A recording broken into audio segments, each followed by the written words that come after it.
А я все продолжаю чистить участок, пошел вширь больше.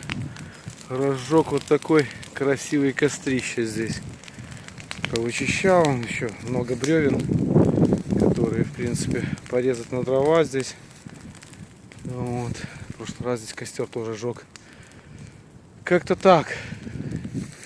Жгу пока осень. Дрова вот различные. Красотища. Пускай горит пока. Гори, гори, ясно.